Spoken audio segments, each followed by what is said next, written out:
Roger Federer is the player who has used the racket best in the history of tennis. What does it mean to use a racket well?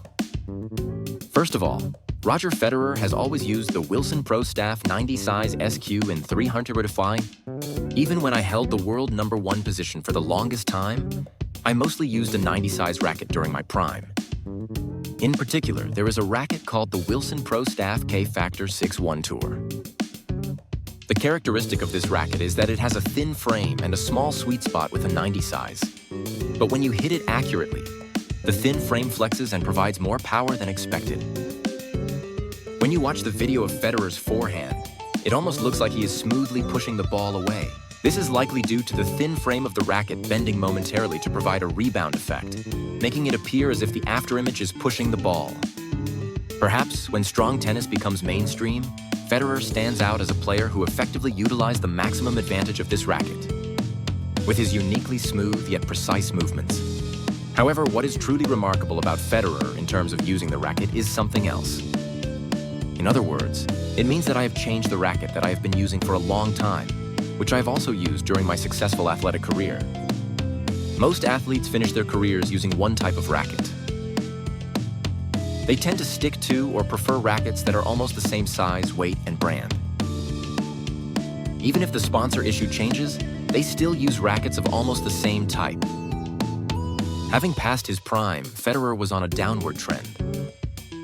And it was becoming increasingly difficult to expect victories in the 4 Grand Slam tournaments. In particular, it was a time when his ranking continued to decline due to physical limitations and decreased concentration after turning 30. But winning major tournaments was more necessary. Federer was given a special measure, which was to change his racket. There was a strong recommendation from his coach, and Federer immediately accepted it, trying a racket that, while of the same lineage, was larger, increasing the size from 90 to 97 and making the frame a bit thicker. For Federer, having a wider face and a thicker frame can reduce overall rebound power and minimize mistakes on his backhand. In 2013, he used both the 90 size and 97 size rackets interchangeably, and in 2014, he used the Pro Staff 97 RF Autograph. But it seemed he needed an adjustment period as there were no significant results compared to before. However, the newly upgraded all-black RF 97 has emerged, and with this racket, it won the Grand Slam tournament again, making new history. Using the size 97 and a thicker frame has resulted in what is called the stroke of genius. What does the racket mean to our fellow enthusiasts? There was a pastor in his early 40s in the same club. He had over 10 years of experience and played an all-around style of tennis, including forehands and volleys. However, while he was good at volleys, he often made mistakes with his forehand finishing shots. When hitting hard, it was out of the court, and during the forehand, the motion was sometimes a full swing and sometimes not. The problem was with the racket.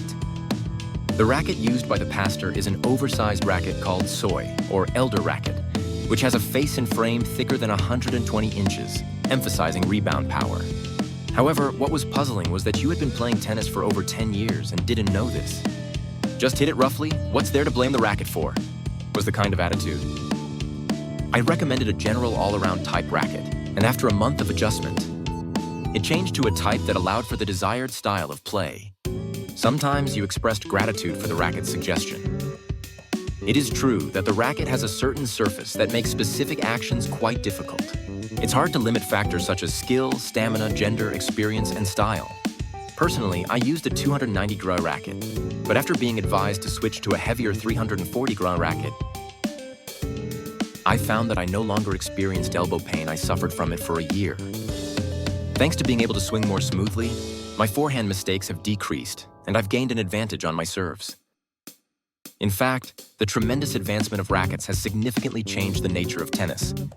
Of course, the changes in the average physical fitness and height of players are also important factors. Just over a decade ago, serve and volley was the dominant style. In particular, serve and volley was an unwritten rule in doubles games.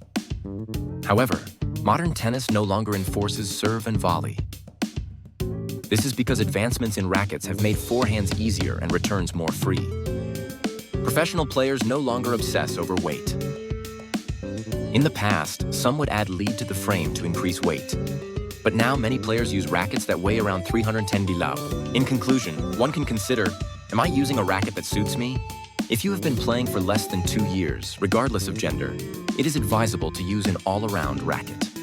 If a man can do more than 10 push-ups, the weight should be over 310 kg. If he can do 10 or fewer, it should be within 290 grams. For women, if they can do 2 or more push-ups, it is better to use a racket over 290. If they can do fewer than 2, it should be under 280. An important point is that it is also good to adjust the racket to fit your body. Hold on a moment. I've included the reasons for using push-ups as a reference. Push-ups are equivalent to pushing away about 2/3 of your body weight, roughly 50–70%. If you can push away a weight of 30 kilos to 50 kilos, you can easily use a racket weighing 280 grams to 340 grams. Push-ups are one of the 5 physical tests for new police officers, with standards of 12 to 22 repetitions for male officers and 10 to 18 for female officers.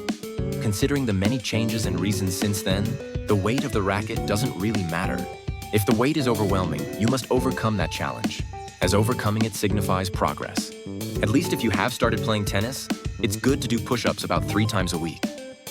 Push-ups are a pushing exercise, and tennis is also a type of pushing exercise. Tennis is an anaerobic exercise, so strength is necessary.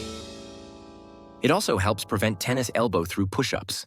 Additionally, if the swing becomes smoother with the previously emphasized towel rotation, the weight of the racket becomes less of a concern, as you can effectively utilize the centrifugal force.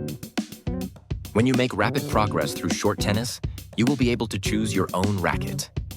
Just as the change in Federer's racket was the perfect move, a significant change in a pastor can also make a difference of over 30% in racket selection for enthusiasts.